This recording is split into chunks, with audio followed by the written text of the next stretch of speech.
여러분의 행복한 아침을 열어드립니다. 생방송 아침이 좋다. 자, 이제 정말 아침 저녁으로 날씨가 꽤 쌀쌀해졌어요. 그렇죠. 예, 반소매 입고서는 돌아다니지 못할 정도인데 이런 환절기 때 비염이나 천식 때문에 재채기 기침하시는 분들 많더라고요. 많습니다. 네. 이럴 때요, 뭐 오렌지, 자몽, 귤같이 비타민 C가 많이 들어있는 과일을 드시면요, 기관지의 염증을 완화시킬 수도 있고요, 면역력까지 높여줄 수 있다고 하니까요, 상큼한 과일로 상쾌한 하루 시작하셨으면 좋겠습니다. 자, 생방송 아침이 좋다 날씨 정보 알아보면서 시작할게요. 이설아 캐스터. 네, 이번 주는 비 소식이 잦습니다. 일단 오늘은 남부지방에 비가 오는 곳이 있겠는데요. 낮부터 밤 사이에 전북과 경북에는 5에서 40, 전남과 경남, 제주에는 5mm 안팎의 비가 올 것으로 예상됩니다. 내일은 중부와 경북, 그리고 수요일인 모레는 강원 영동과 남부지방에 다시 비가 내리겠습니다. 이번 비가 내리면서 늦더위는 물러가겠습니다. 일단 오늘까지는 서울이 29도까지 오르는 등 계절을 무색해 하는 늦더위가 기승을 부리겠는데요. 하지만 내일은 비 소식과 함께 더위가 수그러들겠습니다. 서울 낮 기온 내일은 24도, 수요일인 모레는 23도까지 내려가면서 앞으로는 더워질 일 없이 가을은 깊어가겠습니다. 환절기 기온의 변화가 클 때입니다. 감기 걸리지 않도록 체온 유지에 신경 쓰셔야겠습니다. 오늘 아침은 내륙을 중심으로 안개가 짙게 낀 곳이 많습니다. 낮에도 옅은 안개가 남아있을 가능성이 높습니다. 오늘 중부지방은 구름만 많겠지만 남부지방은 낮부터 비가 오기 시작하겠습니다. 현재 기온은 서울이 19.8도, 세종시가 17도, 부산은 22.4도로 어제 이 시각보다는 1, 2도 정도 높게 출발하고 있습니다. 낮 최고 기온은 서울이 29도, 청주와 대전, 전주, 광주가 27, 대구 28도까지 오르면서 마지막까지 더위가 힘을 쓰겠는데요. 특히 낮 기온이 크게 오르는 수도권 지역은 낮 동안의 오존 농도가 나쁨 수준을 보이겠습니다. 바다의 물결은 남해 먼바다에서 3m까지 높게 일겠습니다. 당분간 모든 해상에는 돌풍과 함께 천둥, 번개가 치겠습니다. 날씨 전해드렸습니다.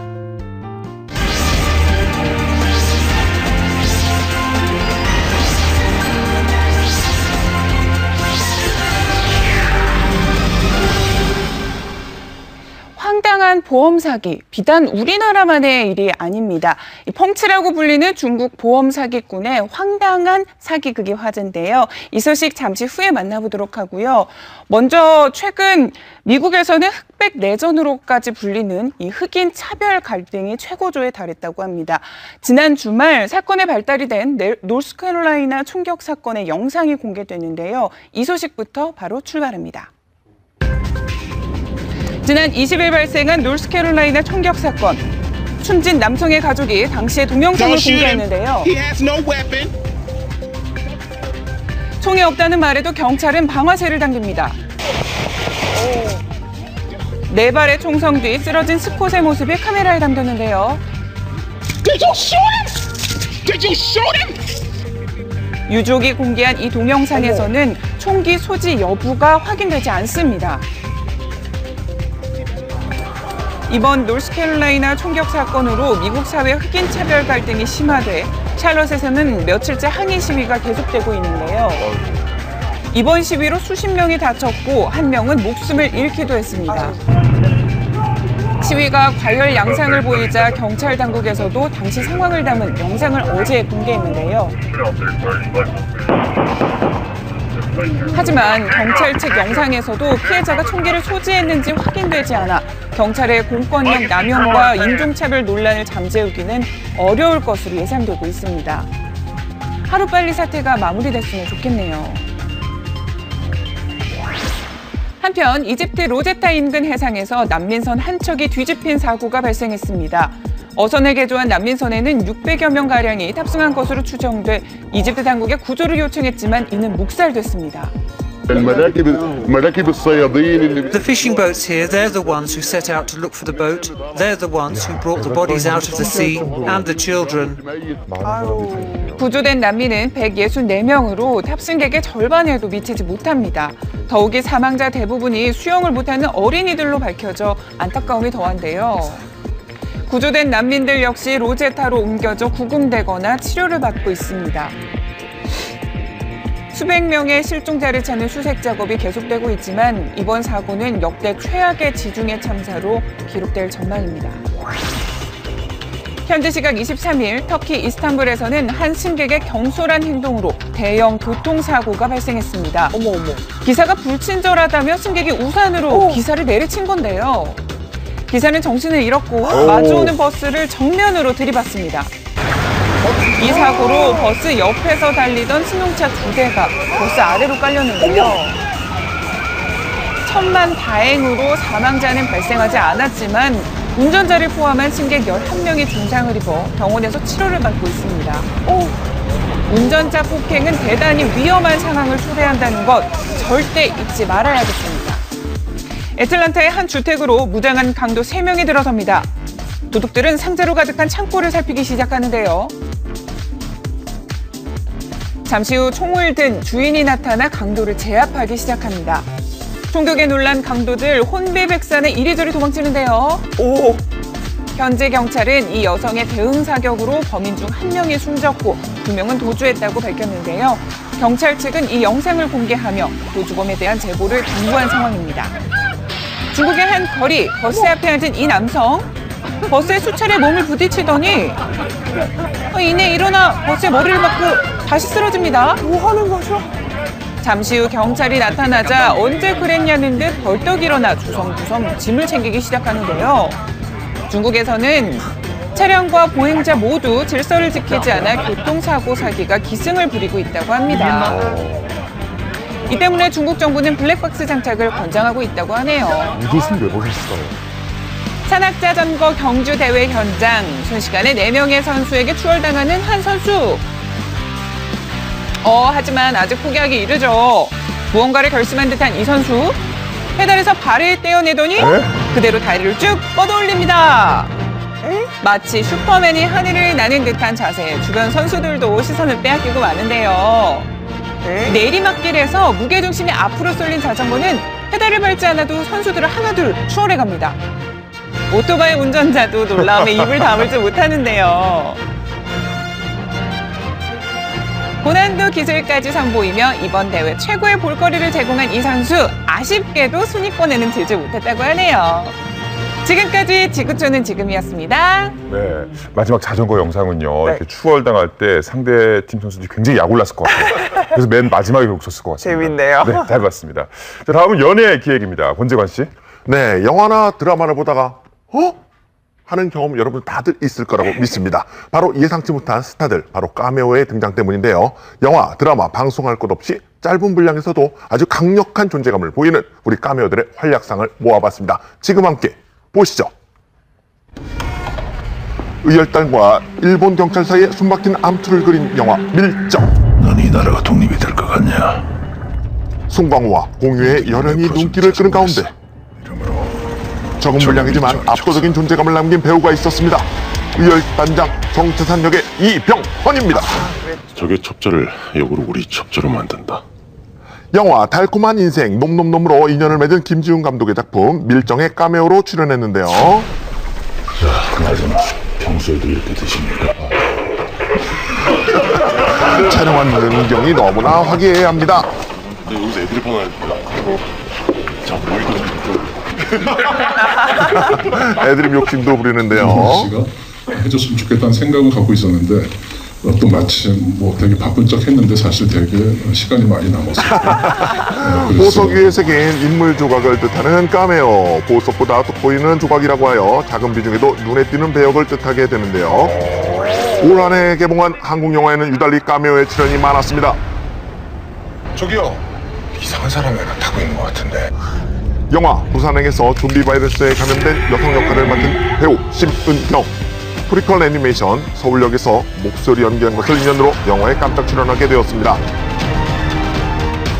진짜 뭐야! 나 이제 안 해! 안 한다고! 카메오임에도 불구하고 2개월 전부터 안무를 배우는 등 열정을 보였다고 합니다. 영화 인천 상륙작전에는 총 7명의 카메오가 출연해 영화를 특별하게 만들었습니다. 배우 김선호와 박선웅이 카메오로 출연해 무게감 있는 연기를 선보이는 한편 사랑의 아빠 추성우도 깜짝 등장했죠. 카메오 열풍은 극장가를 넘어 안방까지 붙었습니다. 드라마 구름이 그린 달빛에서 차태현과 조효정이 이룰 수 없는 사랑에 빠진 머슴과 주인집 며느리로 호흡을 맞췄고요. 아야 개성파 배우 정희랑은 조선시대 주막 욕쟁이 할머니로, 그만 좀 씹으려고 다쳐먹었으면 얼른 꺼지라 이 거지 발싸개들아 그냥 아주 그냥. 우리 이놈의 이게 어디다 대고 눈가리로 불알이고 이 무슨 많이 본 눈가리인데. 이문식은요 엄공역으로 깜짝 출연해 맛깔난 연기를 뽐냈습니다. 스타들의 카메오 출연이 굉장히 활발해지고 있는데, 과거에 카메오라고 하면 그게 본 줄기하고는 상관없는 장면에 스타가 잠깐 등장해서 뭔가 주의를 환기시키고 사라지는 이런 정도 느낌이었다면, 요즘에는 카메오들이 맡고 있는 분량이 굉장히 커져서 그게 어떤 작품의 중요한 포인트가 되기도 하고. 그야말로 카메오 전성시대, 극장가와 방송가를 주름잡는 그들의 활약상을 유형별로 알아봤습니다. 최근 개봉한 신동엽 감독의 신작 대결에는요 감독과의 인연으로 카메오 출연을 결정한 배우가 있다고 합니다. 전작도 같이 해서 이번 작품에서 이제 부탁을 드렸어요. 카메오로 한번. 제가 진짜 밤에 고민을 많이 했어요. 어떻게 하면은 적은 촬영 분량이지만 가장 많이 뽑아먹을 수 있을까. 감독이 기다렸던 스타는 바로 임창정입니다. 사다가 전부 다 친구들이랑 놀이터에서 처먹으려고 맛있어요. 즉석 애드립으로 실제 같은 연기를 뽐냈다고 하죠. 담배? 대결 화이팅! 대결 잘 돼야 됩니다! 대박 나야 됩니다! 이유가 다 있습니다. 나중에 합니다. 대결 잘 돼야 됩니다. 감독이 아닌 배우와의 친분으로 카메오 출연을 결정하는 스타도 있다는데요. 한 게임 더 하실 겁니까? 이거 드라마 태양의 후예에서는 송중기의 절친 이광수와 이거 함부로 만지고 그러면 안 돼요. 대출이 안 된다는 말씀이세요? 송혜교의 절친한 동생 유아인이 카메오로 출연해 짧지만 굵은 연기를 선보였죠. 그걸 저한테 그러시면 어떡해. 네, 다음 고객님. 두 배우 모두 단 몇 초의 출연으로 큰 화제를 모았습니다. 스타 절친은 물론 스타 가족의 카메오 활약도 빼놓을 수 없죠. 내가 이 결혼 생활을 부인 김난두를 응원하기 위해 출연한 애처가 김승우. X만 딱 뽑아가지고 전수시켜드릴 테니까. 아니, 나는요 우리 마누라가 밤 12시까지 밤매다가 딱 들어와도 내가 커피 딱 그러면은 두 손으로 딱 갖다 바치고 그런 삶을 살거든요. 내가 알려드릴게요. 이거 집에 가서 한 소리 먹겠습니다. 안녕하세요. 송일국의 아들 대한민국 만세도 드라마 장영실에서 카메오로 활약했었죠. 준비되셨나요? 네, 아버지. 먹는 역할을 맡은 대한이와 민국이, 그리고 우는 역할을 맡은 만세까지. 자, 어떤 장면이 완성됐을까요? 잠깐의 출연이었지만 만세 눈물 연기가 화제를 모으며 시청자 편집시간 노릇까지 했다고 합니다. 실제 인물과 담아 카메오에 출연하게 된 스타도 있습니다. 덕혜옹주의 조카 유왕자 역을 맡은 배우 고수. 상해 있는 줄 알았는데. 유왕자의 실제 사진을 본 허진호 감독이 이 역할은 고수가 직접 해야 한다며 고수에게 직접 카메오 출연을 제안했다는데요. 어떤가요? 정말 비슷하지 않습니까? 그러네요. 똑같죠? 닮은 꼴을 넘어 실제 본인 역할을 맡은 카메오도 있습니다. 영화 전국 노래자랑에서 송혜 선생님에서 카메오로 등장. 박수로 청해주십시오. 자, 그리고요 영화 페이스메이커에는 이봉주 선수가 직접 등장했죠. 누가 이겨요? 죽을래? 그렇다면 이 대체불가 특급 카메오들은 얼마의 출연료를 받고 출연을 결정하게 된 걸까요? 저렴하죠. 저렴하게 받죠. 뭐 거마비 정도예요. 심지어 그것도 아직 덜 주셨어요. 다른 카메오 스타들의 출연료도 궁금해집니다. 영화 베테랑에서 명대사를 남긴 마동석은요 출연료로 게임기를 받아갔습니다. 영화 인류 멸망 보고서에서 시민 농객으로 출연한 봉준호 감독의 출연료는요 국중에서 입고 있던 개량 한복. 영화 나홀로 휴가에 출연한 박철민은 10만 원. 이민호는요 중국 드라마의 카메오 출연료로 5억을 제안받았다고 합니다. 출연료는 각양각색이지만 존재감 하나만큼은 100점 만점. 카메오들의 활약은 앞으로도 계속될 것 같습니다. 야, 천차만별 카메오 이야기 재밌게 잘 봤습니다. 자, 이번에는요 대한민국에서 벌어진 뉴스와 이슈 확인해 보겠습니다. 강승화 아나운서. 네, 2달 전에 저희가 비위생적인 중국 음식점을 단속했던 현장을 공개했었는데 2달이 지난 지금 어떤지 저희가 다시 한번 그 현장을 찾아가 봤고요. 먼저 만나볼 소식은 굉장히 안타까운 소식입니다. 지난 토요일에 한 아파트에서 화재가 발생했는데요. 이 사고로 인해서 일가족 3명이 목숨을 잃었다고 합니다. 그 현장으로 함께 가보시죠. 지난 24일 새벽 4시 30분경 서울의 한 아파트에서 화재가 발생했습니다.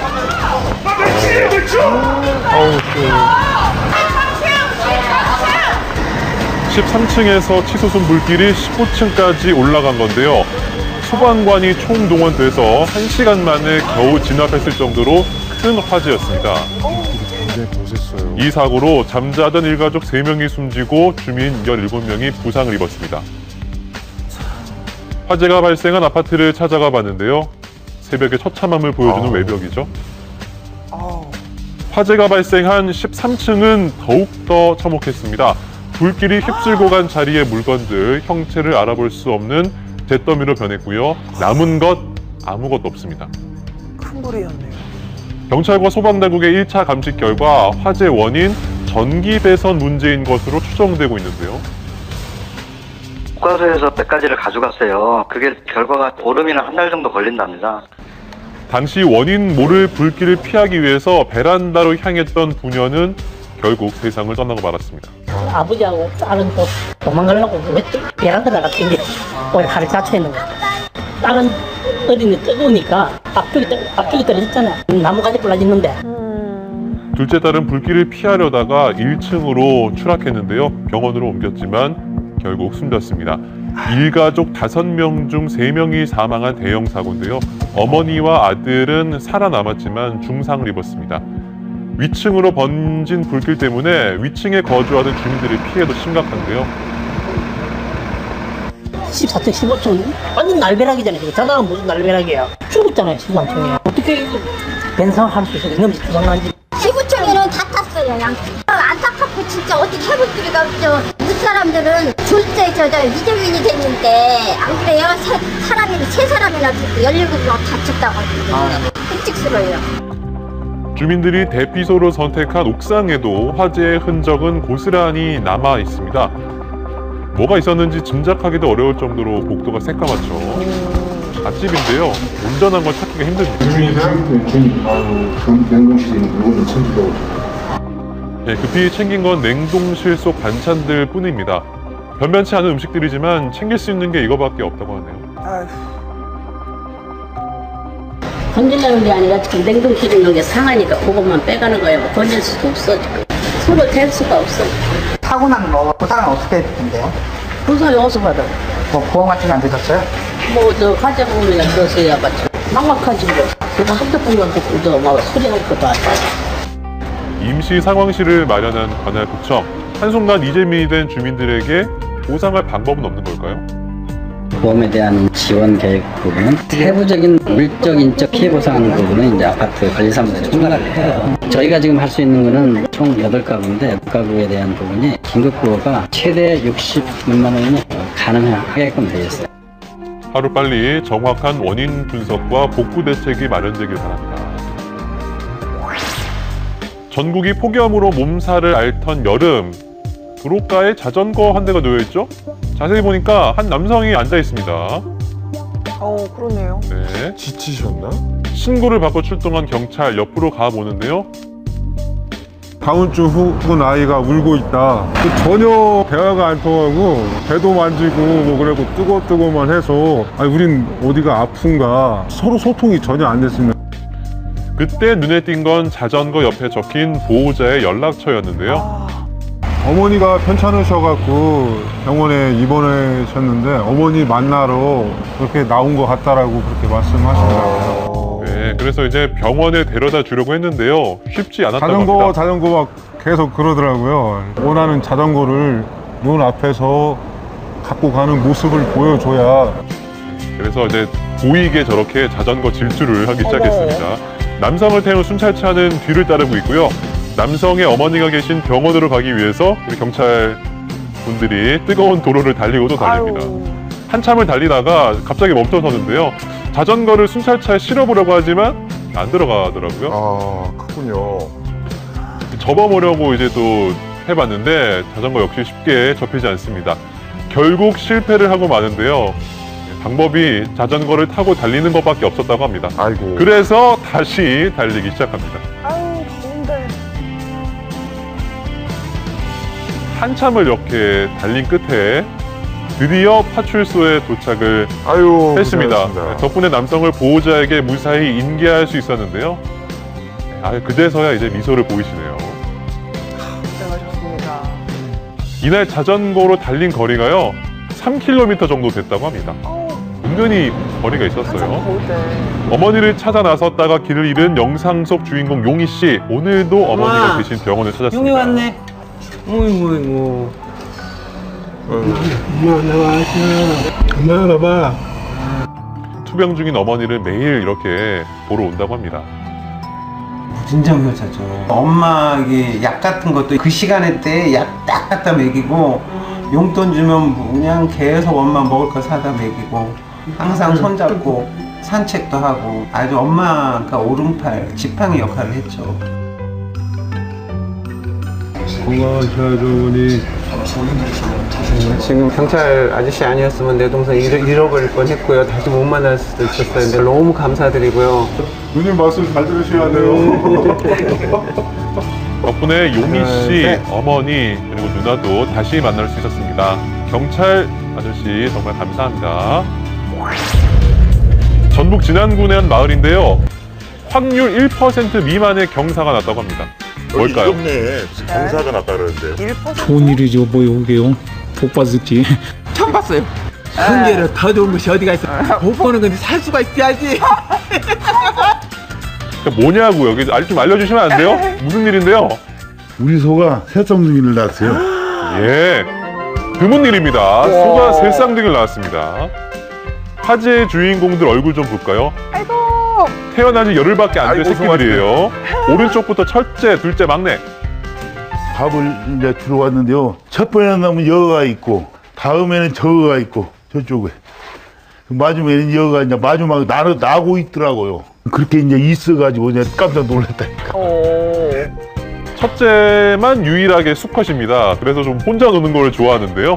잠시도 가만히 있지 않고 여기저기 탐색을 하고요. 동생들은 암컷입니다. 둘은 또 딱 달라붙어서 다정한 자매 모습을 보여주죠.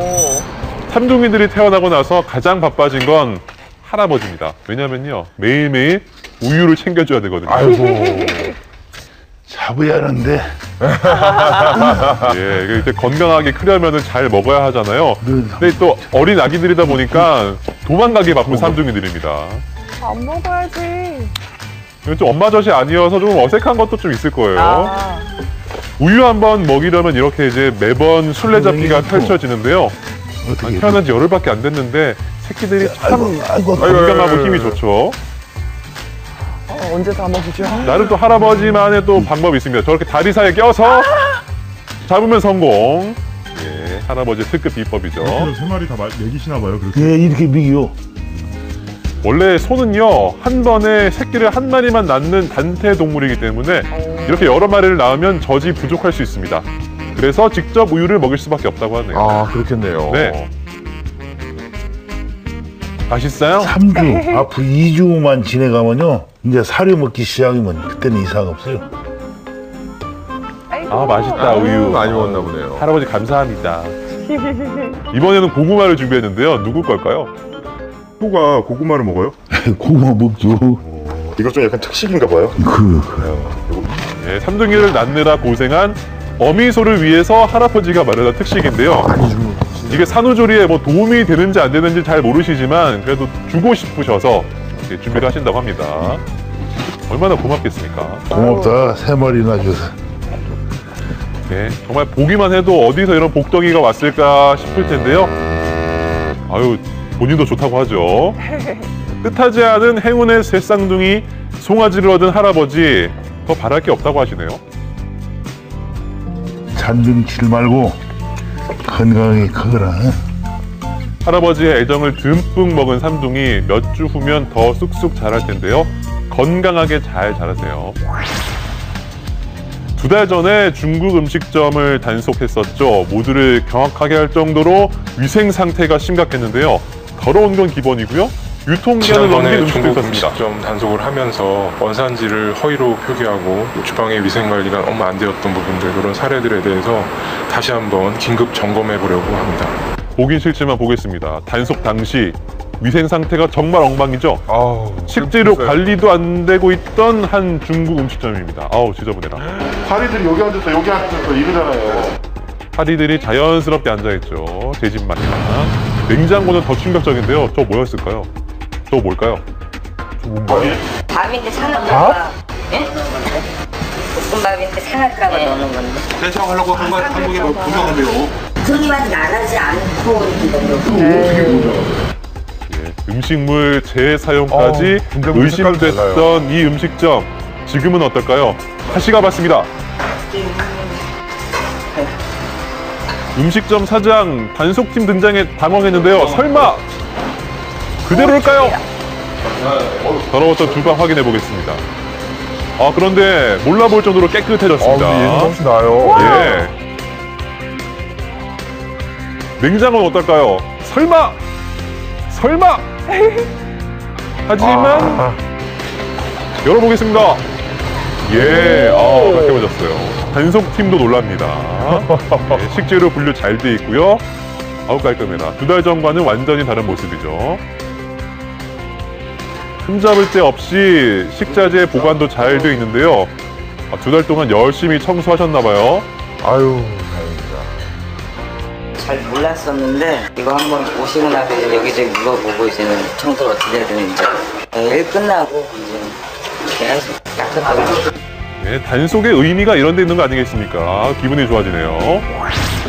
두 번째 음식점 가볼게요. 버젓이 국내산 쌀이라고 써놓고 미국산 쌀을 사용하던 이곳. 안 되죠, 저러면. 미국 분이신가? 냉동고에는 유통기한이 지난 식자재까지. 유통기한이 훨씬 지난 이 시점에 여기 냉동 보관하고 있는 이유는 뭐예요? 잠깐만 저걸 못 봤어요. 잠깐만요. 대답하기 곤란하면 도망가고. 답변데 이거 안 쓴대요. 네? 안 쓴대요. 대박장이랍니다. 안 쓰는 걸 뭐하러 냉장고에 넣어놔요. 핑계대기 바빴던 이곳. 지금은 어떨까요? 또 역시 또 당황한 모습이죠. 예. 여전히 쌀은 국내산 쌀이라고 써놨는데요. 진짜일까요? 식자재 창고를 가봤습니다. 이게 국산 쌀입니까 이제? 갈록수는 좀 길쭉하잖아요. 예. 한번 보겠습니다. 2달 전 길쭉했던 미국산 쌀과는 달리 한눈에 봐도 국내산 쌀 맞네요. 냉동고를 한번 볼까요? 유통기한이 지난 음식 있을까요? 아닙니다. 새로 들여온 고기가 냉동고를 채웠습니다. 다행이네요. 근데 있던 것들은 다 버리신 거죠? 다 버렸어요. 다 버렸어요. 전부 다 버렸어요. 여기 있는 건 다 아침에 온 거예요. 네, 원래 그렇게 장사하시는 거예요. 두 번째 음식점도 깨끗해졌습니다. 단속 잘하셨습니다. 다음은요, 유명 프랜차이즈 중국 음식점인데요. 기억나요? 예, 여기도 이 카메라에 격한 반응을 보였는데요.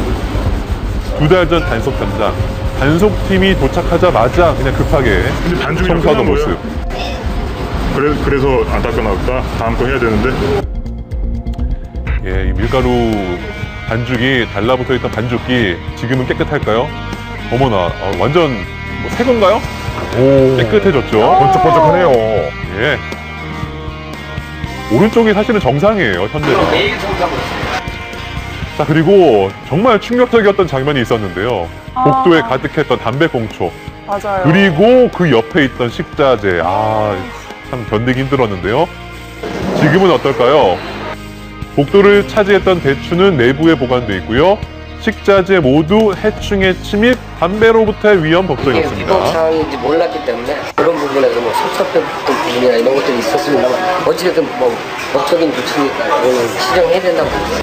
네, 세 번째 음식점도 개선하는 데 성공했습니다. 앞으로 쭉 이렇게 지적된 사항에 대해서 많이 바로잡아진 부분을 확인할 수 있었고요. 지속적으로 확인해서 청결한 상태가 유지될 수 있도록 하려고 합니다. 네, 다음은 현장 르포 제3의 눈입니다. 윤지연 씨, 이제는 토종 벌꿀을 볼 수가 없을 것 같다고요? 맞습니다. 네. 1년에 한 번 채취하기 때문에 더욱더 귀하다는 토종 벌꿀인데요. 이제는 1년에 한 번 채취하기도 어렵다고 합니다. 그 이유는 바로 토종 벌이 사라지고 있기 때문인데요. 어떤 이유에서인지 잠시 후에 확인해 보도록 하고요. 먼저 서울의 한 주택가에서 난데없이 벽이 무너졌습니다. 이 사건 취재했거든요. 바로 만나보시죠. 서울의 한 주택가, 공사가 중단된 것으로 보이는 현장입니다. 아유, 기가 막히죠. 소리가 뭐 나려면 벼락치는 소리가 나요. 화장창 해가지고.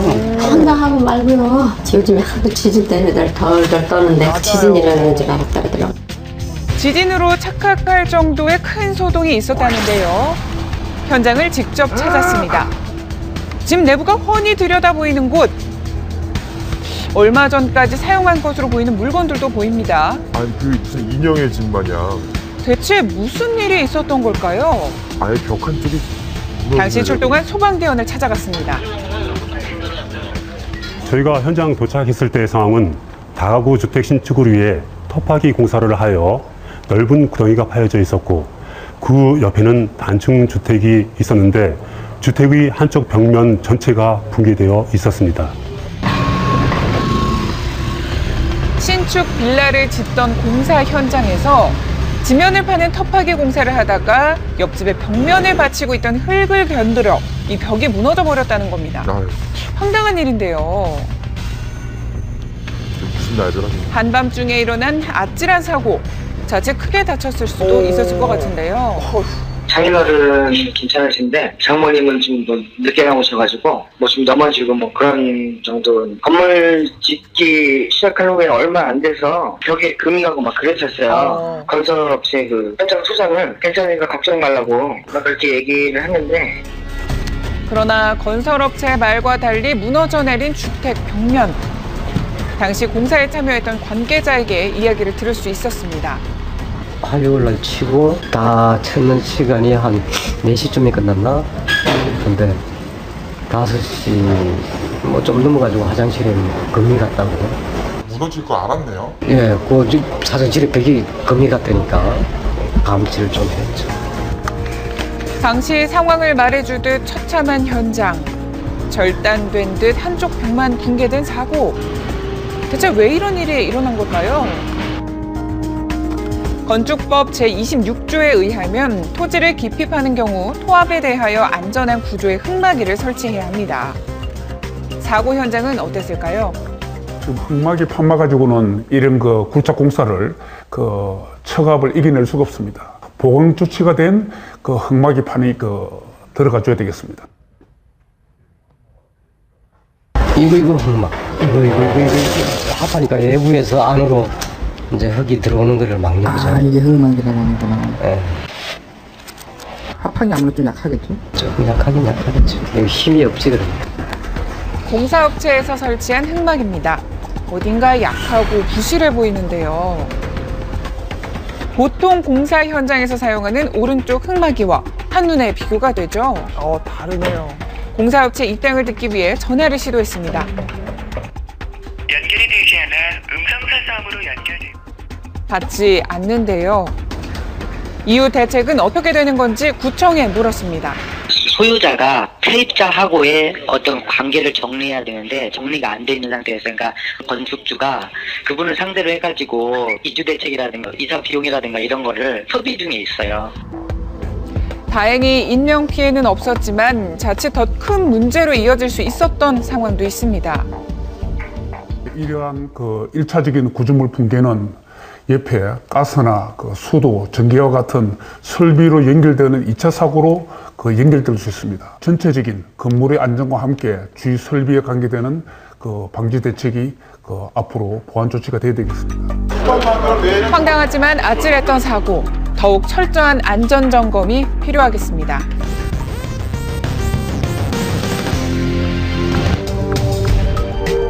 (800여) 개의 별통이 일제히 불타고 있습니다.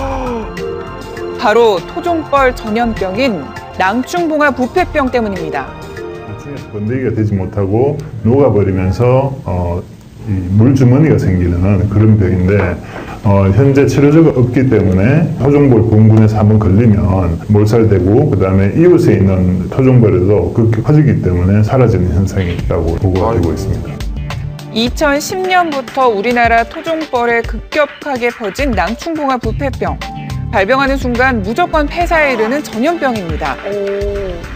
그 피해가 크다는 충청북도의 한 마을. 수확철을 맞아 바쁜 시기지만 표정은 밝지 않습니다. 토종벌도 이제 젖밭 나고 이렇게 그냥 뭐 복숭아 농사를 짓는데 일이 손에 잘 안 잡히죠. 낭초공학병 때문에 그 볼이랑 멸종이 되다시피 했어요. 평생 토종벌을 키웠지만 이제 그만뒀다는데요. 저희들이랑 한 200여 통 갖고 있었는데 볼이 병이 와가지고서는 다 소각시키고 지금 이걸 한 통 남았는데요. 아이고. 유일하게 남은 벌 한 통. 그러나 이것도 온전하진 않습니다. 벌집의 규모가 상당히 작고 개체 수도 적은데요. 그럼 정상적인 벌통은 어떤 모습일까요? 밑까지 벌이 꽉 차 있는 거 볼 수 있겠죠? 이처럼 규모와 벌의 숫자가 확연히 차이가 납니다. 한 200통 되면은 저희가 그냥 뭐 이제 볼 밥 남겨놓고 그래도 한 5천 정도는 그냥 무난했었죠. 지금은 쉽게 얘기해서 그냥 1년에 100만 원 한다 그러는 것도 바쁘다고 봐야 돼요. 어쩌다가 이렇게까지 된 걸까요? 사실 현재 토종벌의 위기는 전국적으로 심각한 상황입니다. 43만 군이었던 2009년에 비해 지금은 무려 98%가 폐사하고 10,000 군 정도만 남아있는데요. 20년 동안 토종벌을 키워온 김성복 씨 역시 전염병을 피해갈 순 없었습니다. 이 폐사한 벌들 한눈에 보이시나요? 병이 걸리는 데다 예지 양봉이 들어오는 바람에 내가 넘은 거지. 그리고 전염이 더 들까 봐. 한눈에도 크기가 차이나는 서양벌과 토종벌. 세력이 약해진 토종벌은 서양벌과 말벌의 공격을 받으면 힘을 쓰지 못합니다. 이게 지금 종합병 지금 이게 나은 거구나 이게 물어나잖아. 병에 걸린 애벌레는 성충이 되지 못하고 바로 죽게 되는데요. 그래서 자꾸 여기 나오잖아요. 이거. 죽은 애벌레를 벌집에서 꺼내는 건 일벌의 몫입니다. 얘네들은 이제 이래다 또 교체가 되고 그래야 되는데 교체가 안 되고 늙은 벌이 이래다 그냥 숫자가 자꾸 쓰는 거지. 번식을 통해 개체수를 늘려도 모자랄 판에 전염병에 걸린 애벌레들이 죽게 되면서 점점 더 줄어드는 겁니다. 살이 있잖아요, 이렇게. 벌통이 가득했던 자리, 지금은 하나뿐인데요.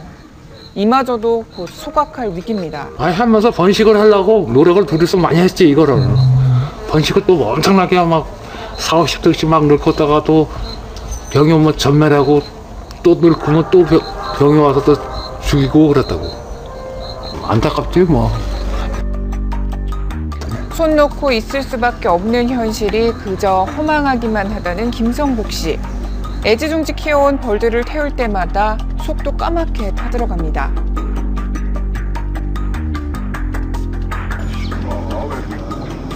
(54년) 동안 토종벌만 키워온 이원치 씨. 전염병을 막기 위해 끊임없이 노력하지만 할 수 있는 건 알코올 수도뿐입니다. 이건 알코올, 100% 알코올이야. 벌들을 지킬 수 있다는 보장은 없지만 지푸라기라도 잡는 심정으로 해본다는 겁니다. 자꾸 이렇게도 해보고 저렇게도 해보고 이제 이러한 방법을 해봐서 실마리를 좀 찾으려고 하는데 이적지 답이 안 나오는 거예요, 이게. 아유, 답답한 건 말도 못하고 누구한테 하소연도 못하고 지금 정부에다가도 얘기를 하면은 뭐 어떻게 뭐 대처도 없는 이런 실정이고 그래서 그저 막막하기만 하다는 농민들. 정말 대책은 없는 걸까요? 치료 약제가 없기 때문에 면역 증강제라든가 포독을 할 수 있는 약제 이런 부분에서 저희들이 계속 지원을 해왔습니다. 치료에 대해서는 우리 연구기관에서 아마 계속 연구 중에 있습니다. 사라질 위기에 처한 토종벌, 대책 마련이 시급한 때입니다. 네, 연예가 이슈 바로 이어서 만나보도록 하겠습니다. 가수 정준영 씨가 기자회견을 했다고요? 네, 바로 어제였습니다. 가수 정준영 씨가 전 여자친구의 신체 일부를 몰래 촬영했다는 혐의로 검찰 조사를 받고 있는 가운데 기자회견을 직접 하여서 자기의 의사를 밝혔습니다. 어떤 상황인지 저희가 그 현장을 다녀왔는데요. 연예가 이슈 지금 시작합니다. 미안하고 어느샌가 네가 더 이상 필요한지 몰랐어. 가수 정준영 씨가 성추문에 휩싸였습니다. 작사 그런 가사들이 떠오르면서 갑자기 예전 여자친구 막 얼굴 생각나고. 어제 오후 5시였죠. 전 여자친구의 신체 일부를 몰래 촬영했다는 혐의로 검찰 조사를 받고 있다는 보도에 대해 자신의 입장을 밝혔는데요. 요지하던 시기에 상우 이지아의 장난삼아 촬영했던 짧은 영상으로 해당 영상을 바로 삭제했습니다. 몰래 카메라는 아니었고 다만 제가 바쁜 스케줄로 여성분에게 소홀을 지는 과정에서 촬영 사실을 근거로 신고를 하게 되었던 것입니다.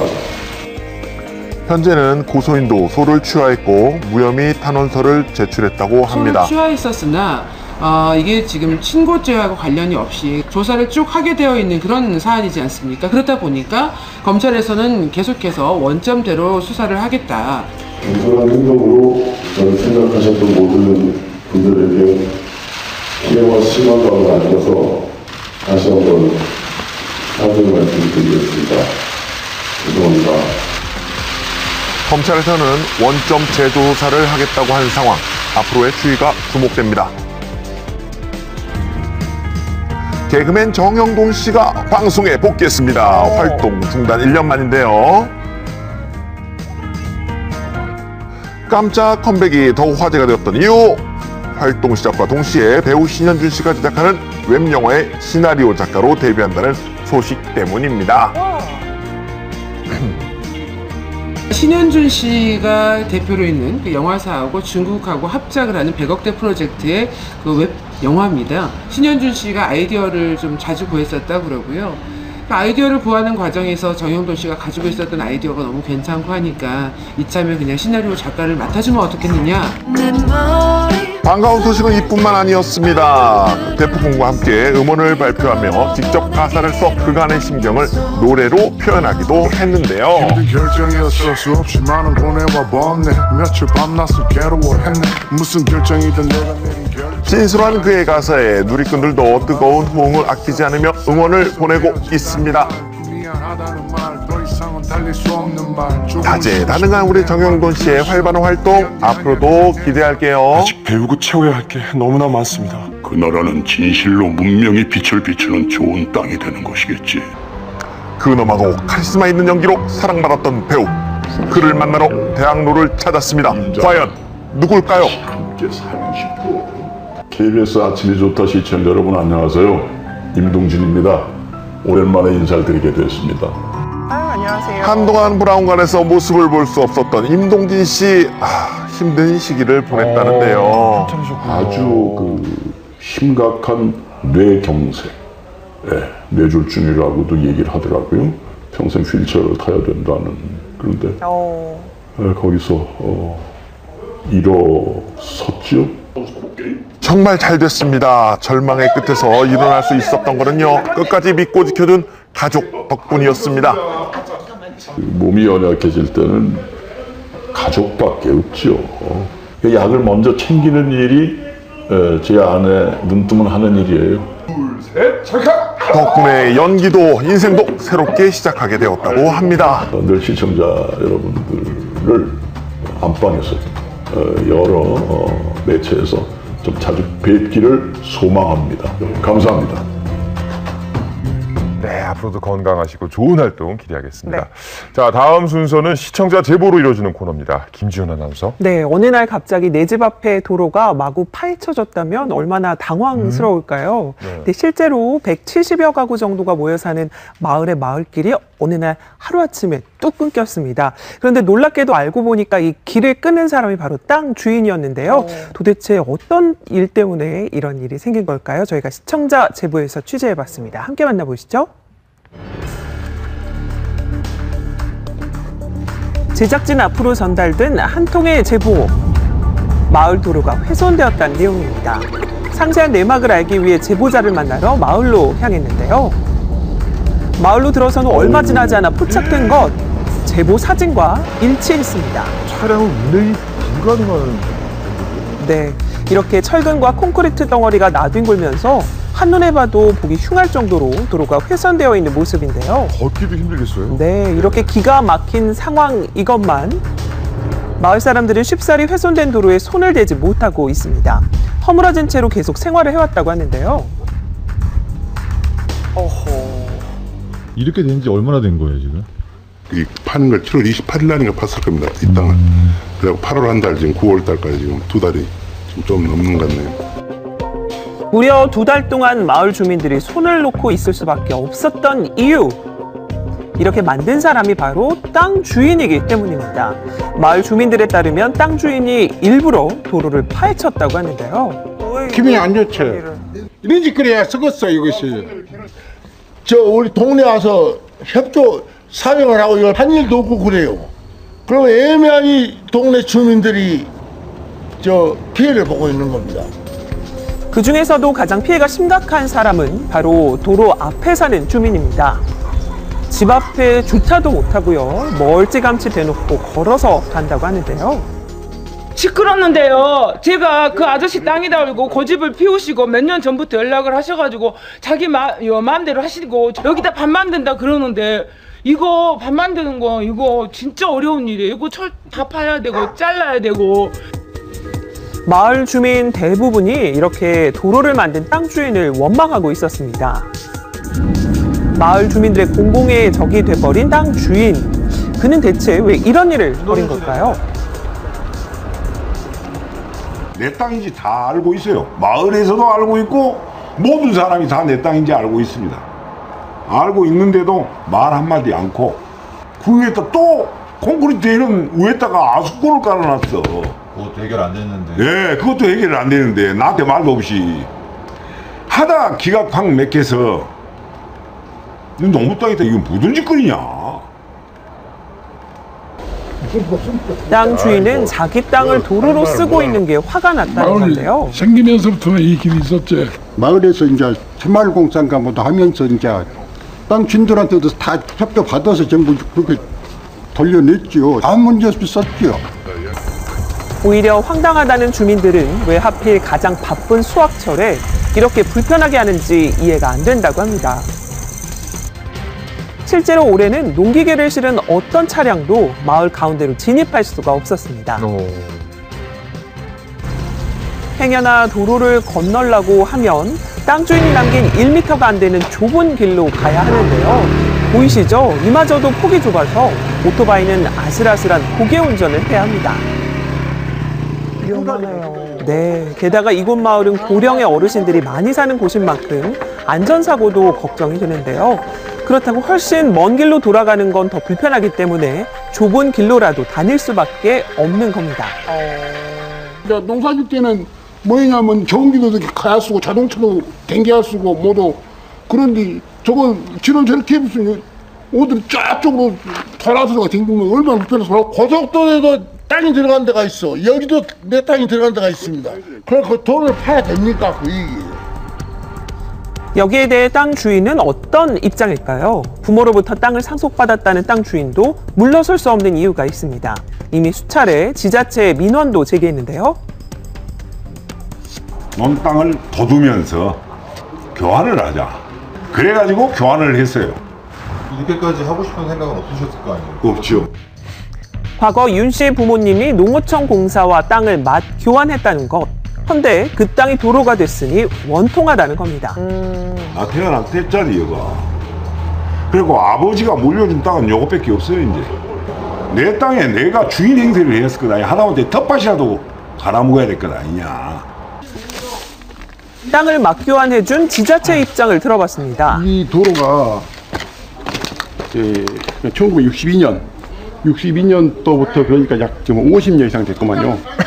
개인 사회주의이기 때문에 이 도로 같은 것은 행정관세에도 저희들이 토지 매입을 하고 있거든요.